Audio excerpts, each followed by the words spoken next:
So in today's video, I'm gonna give you sort of an ownership update with this car, and what I'm gonna try to do is I'm gonna try to focus on kind of telling you all the things that I have had to fix on this car. And I'm not gonna just focus on this particular car, because if you've been watching my channel, you know that this is actually my third E90 Generation 3 series. So I've had an E90.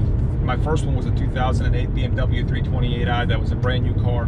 My second E90 was a 2011 BMW 328i, and then my third E90 generation car is this particular 2007 BMW 328i Coupe, i.e. the E92. So between those three cars, I have actually had, you know, I pretty much lived with the car from brand new until now, right? And of course, those are three separate cars, but I can kind of tell you that, you know, just generally, you know, having driven these types of cars for, you know, combined over 100,000 miles, like maybe even 200,000 miles at this point.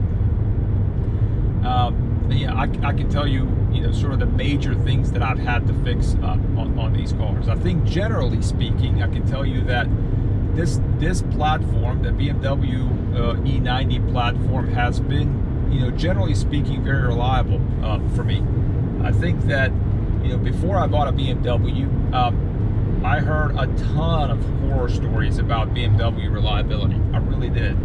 I remember my accounting teacher in undergrad talking about how her son bought an E46 BMW and how it was the, you know, the biggest waste of money that he ever, you know, it was the biggest waste of money because the car kept breaking down all the time. And there were just so many similar stories with those types of with BMWs in general. I mean, they were, you know, the reputation that they had in the late 90s and the early 2000s was that, hey, they're fun, they're a cool car, but they're not reliable, they break down, and therefore stay away. Go buy yourself a Japanese car. Yeah, that was kind of the, you know, the advice, at least that I heard. So when I bought my first BMW, one of the concerns that I had was, you know, is this car going to break the bank? Is it going to be completely unreliable? And I think generally speaking, I can tell you that the cars, these cars have been reliable. Have they been as reliable as, you know, my Mazda Protege? That was my first car. Or have they been, you know, as reliable as, you know, like a Camry or a Honda Accord? No, I can't say that they have. But at the same time, you know, you're getting more performance out of these cars than you do from those sort of entry level economy cars. So it's to be expected that it being a more complicated machine, of course, is going to, you know, have more moving parts, and therefore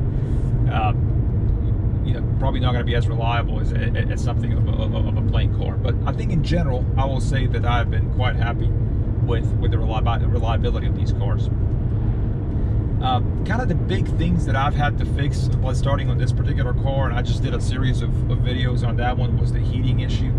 That's probably been the biggest issue I've had with all three of those BMW 3 series, is that the heat didn't work. And you know, that ended up being an expensive repair, and I ended up, you know, fixing that recently. But when I bought this car, it had about 59,000 miles, and even then the heat wasn't working. So it was an issue. There was an issue with it obviously early on. I don't know when the heat started acting up, but I know when I had it at 59,000 miles, and I'm at, you know, 115,000 miles now, like that was always an issue. The second, you know, so that was one big issue I had with the car. The second issue I had with the car is that the oil pan gasket started leaking. So I had to fix the oil pan gasket. Again, this is not, yeah, this is a common issue with BMW. I mean, I think the general consensus is that if you're driving an older BMW, that, you know, it's got oil leaks in the engine. I mean, that's just kind of comes with the territory. But that was another big you know, thing that I had to fix on this particular car. I also, ended up changing, I had some issues with the taillights. Like one of the taillights went out, so I had to change the taillights. And again, not an expensive fix, but that that was an issue that I've had with this particular car. So from the time that I got it at 59,000 miles to now at 115,000 miles, like a couple of the taillights went out, the wheel sensors went out.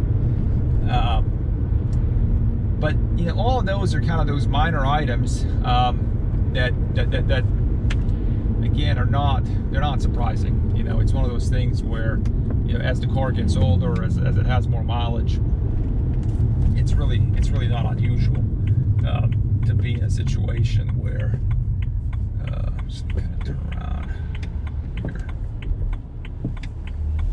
here. It's not unusual to be in a situation where you have to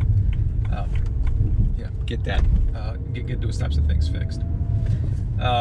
So like I said, the two big issues I've had with this car have been the heating and then the oil pan gasket. Both those have been fixed. So that's it for this particular car. I haven't had issues with the water pump and the thermostat. I think that's another big ticket item that one can expect to have to fix on this particular model of the BMW 3 Series. Usually those fail around the 100,000 mile mark. I don't know if the previous owner had replaced the thermostat or the water pump at any point in time, but since I've had this car from 2014, I have not obviously replaced it. So that might be one of the other big ticket items that will need to be replaced. But other than that, that's been it. I think over time I've changed like spark plugs, I've flushed the fluids, obviously changed the oil,